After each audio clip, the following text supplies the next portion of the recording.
For months, the crypto market has been fueled by a simple, powerful belief system built upon two core pillars.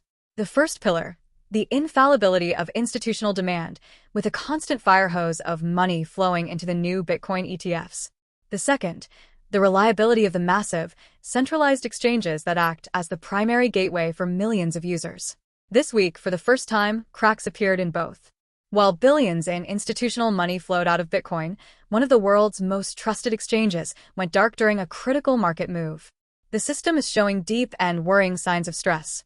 This forces every investor to ask a terrifying question: what if the path that seemed the safest is actually the most dangerous one? In the next few minutes, we will analyze these cracks and explore where the real foundation of the future is being built. Let's begin with the first pillar, the institutional narrative. This week, a chilling new trend emerged that has shaken market confidence. The spot Bitcoin ETFs, the darlings of Wall Street, experienced their longest consecutive streak of net outflows since their inception in January. Over $500 million has left these products in just 5 trading days. While this may seem small in the grand scheme, its psychological impact is enormous. This raises a critical question that bulls do not want to answer. Is the first major wave of institutional demand already exhausted? Has the easy money from hedge funds and early adopters already been deployed? While proponents argue this is just healthy, short-term profit-taking, the persistent outflows suggest a waning appetite for Bitcoin at these prices. This directly challenges the simple, comforting narrative that the institutions are coming. It appears they have arrived, and for now, some are choosing to leave. This is the first major crack in the market's foundation. As this was happening, the second pillar began to crumble. On Tuesday, during a sharp 5% market dip, Coinbase, the largest publicly traded crypto exchange in the US, experienced a major, multi-hour outage. For several hours, millions of users were completely locked out of their accounts. They couldn't sell, they couldn't buy, and most terrifyingly, they couldn't withdraw their own funds. The panic was immediate and widespread. This event was a brutal reminder of the crypto world's oldest and most important mantra: not your keys, not your coins. By trusting a centralized entity with your assets, you are inheriting all the traditional points of failure: server outages, corporate mismanagement, and regulatory vulnerability. The convenience of these platforms comes at a steep price: the loss of true ownership and control. As the institutional world brings in more users who are comfortable with this centralized model, the systemic risk to the entire ecosystem grows. The safe, easy on-ramp is beginning to look like a well-disguised trap. But as the centralized world shows its weaknesses, the permissionless, decentralized frontier is becoming more aggressive and innovative than ever.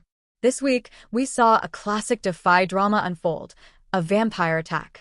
A new, highly incentivized lending protocol, which we'll call Vortex Protocol, launched a direct assault on the established market leader, Aave. How does a vampire attack work? Vortex began offering absurdly high token rewards to any user who would withdraw their liquidity from Aave and deposit into their new platform.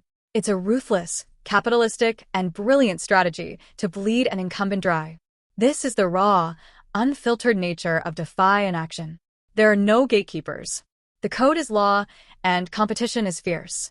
While Coinbase was offline, thousands of decentralized applications operated flawlessly.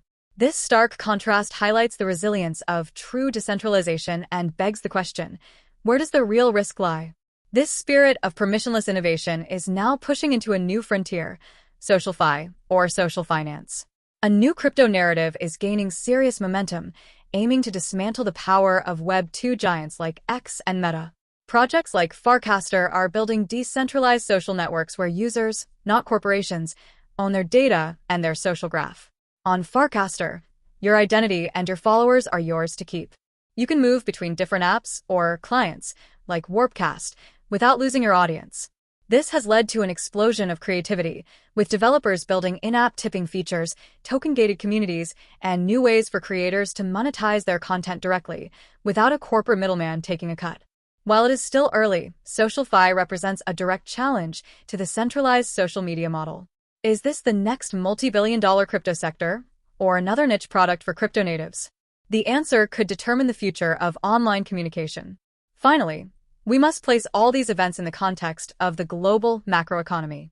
This week, new data on jobless claims and manufacturing output in the US pointed to a cooling economy.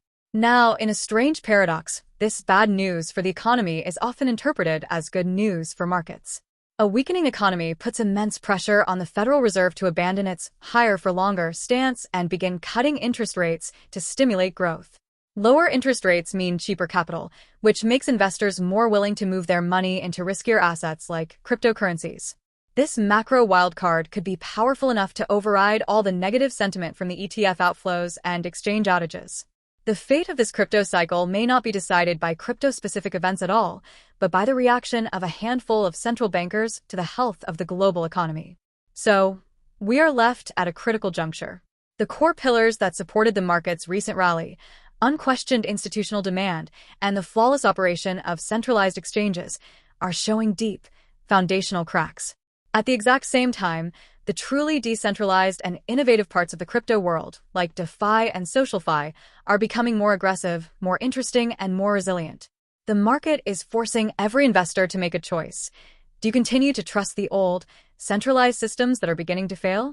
Or do you venture into the new, decentralized frontier, where the risks are higher, but so is the potential for true innovation and self-sovereignty? The safe harbors are looking less safe every day. If this analysis helped you understand the deeper forces at play, please help us grow this channel. Like this video, comment below with your thoughts on the ETF outflows, and share this video with a friend who still trusts centralized exchanges. Be sure to subscribe and hit the notification bell for more deep dives. Thank you for watching.